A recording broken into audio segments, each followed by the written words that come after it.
तो क्या तुम्हें मैं कभी याद ही नहीं आया, किसी गुलाब की खुशबू के बिखरने पर भी, ज़रा से आपकी आँखों में उतरने पर भी, किताब उठाते हुए गीत कोई गाते हुए,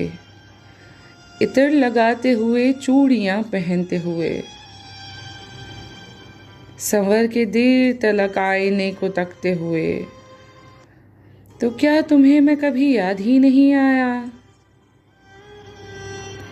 सुबह को उठते हुए, शाम को टहलते हुए,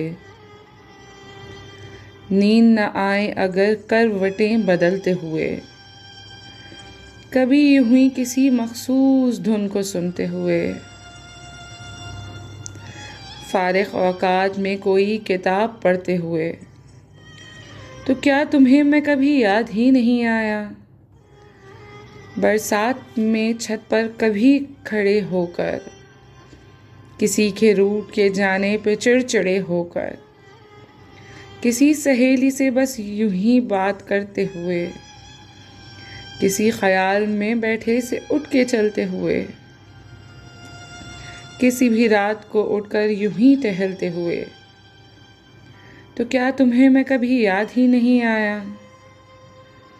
अकेले यूं ही कभी अपनी धुन में चलते हुए, किसी की सालगिरह पर यूं ही बहलते हुए, किसी ऊंचाई पे तन्हा संभल के चढ़ते हुए, उतरते चांद का मौजों में अक्स पढ़ते हुए, तो क्या तुम्हें मैं कभी याद ही नहीं आया। किसी गुलाब को टहनी से तोड़ कर भी नहीं, किसी दरख्त के साए में बैठ कर भी नहीं, अपने दरवाजे पे दस्तक कोई सुन कर भी नहीं, किसी भी शख्स को खामोश देख कर भी नहीं, किसी भी आँख को नम देख कर भी नहीं, कहीं लफ्ज़ों में कोई शब्द देख कर भी नहीं, तो क्या तुम्हें मैं कभी याद ही नहीं आया।